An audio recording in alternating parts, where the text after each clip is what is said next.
Now session along with James C. Jameson presiding. Thank you. You may be seated. Ms. Carol.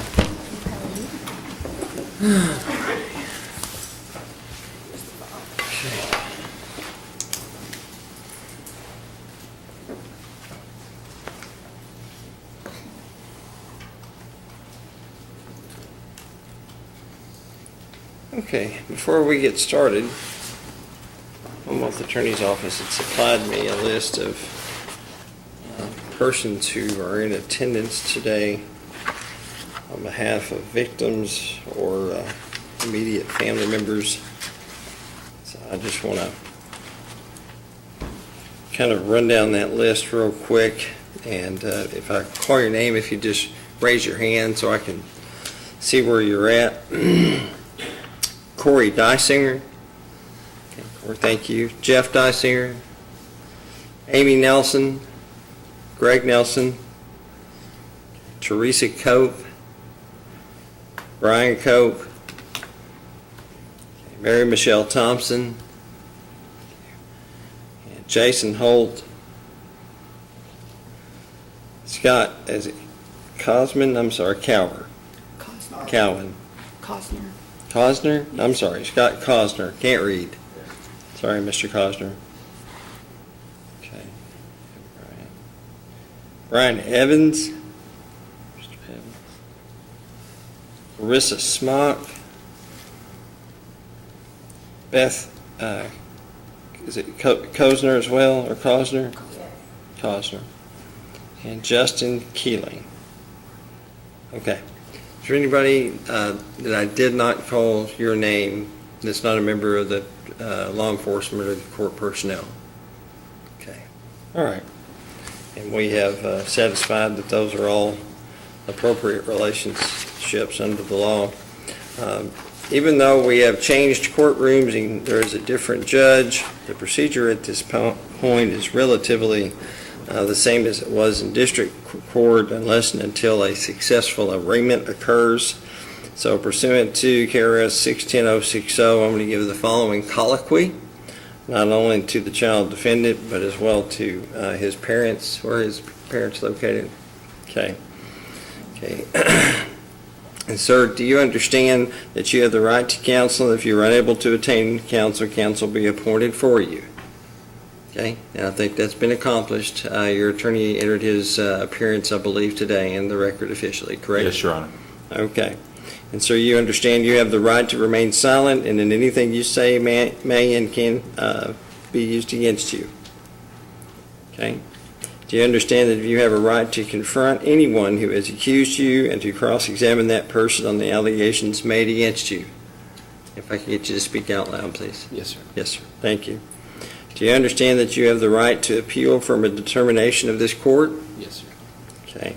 And do you understand that these rights belong to you and may not be waived by your parents, guardian, or person exercising custodial control over you? Yes, sir. Okay. And then as to the parents, do you understand that you have a right to counsel and that counsel may be appointed to you that's separate counsel from that represents your child if you qualify for that? Okay? And do you understand if you have a right to remain silent and that anything you say may be used against your child? Okay? You understand that there exists a right to appeal from any determination of this court? Okay. All right. With that out of the way, we are here for arraignment.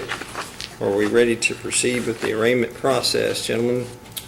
Commonwealth is ready to proceed, Your Honor. Okay. Defense?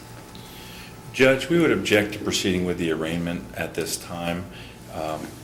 Under RCR 8.18, we would object to the jurisdiction of this court, and with all respect, Your Honor, we believe that this case was rushed through the juvenile proceeding. We believe that the district court, the juvenile court, exists as a gatekeeper, and that it was not able to perform its gatekeeper function.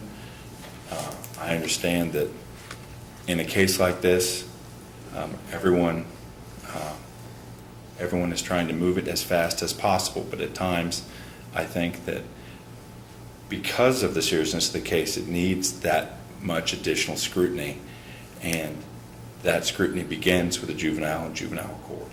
So we would object to proceeding at this time with an arraignment. We would ask the court to set a hearing before Your Honor to challenge the certification and transfer process. Very well. Response to that specific issue from the Commonwealth? Yes, Judge, as to that specific issue, I would point out to the court 818 is motions that must be made before trial, and if not, they are waived. This is arraignment. I don't know how long this will take before we get to trial, if we do go to trial, but that jurisdictional argument is not waived if not raised today. You can raise that at any point before trial. In fact, subject matter jurisdiction, as you know, can be made on appeal for the first time. So I guess in response to that is to say we can address that motion at a separate hearing and go ahead and arraign him today. To me, the court is well aware of the circus that this has all created. I think to postpone this for any reason at all would just further complicate matters and judicial resources, and we adamantly oppose that. We are in circuit court. He was found as a youthful offender, and so this is the appropriate court, Your Honor. Okay. Well, without any evidence before me today, I have no reason to question that the appropriate process was followed. Given the allegations of the case, it would seem that not appropriately following the process as set out under Kentucky law to transfer a juvenile to circuit court, that would be a hard claim to make in this situation, but it could be made. But I have no evidence in front of me at this moment or any reason to believe that that process was not followed. So at this time, that motion will be denied. Other motions, sir? Judge, if we could approach along with the Commonwealth for one moment. Yes, you may.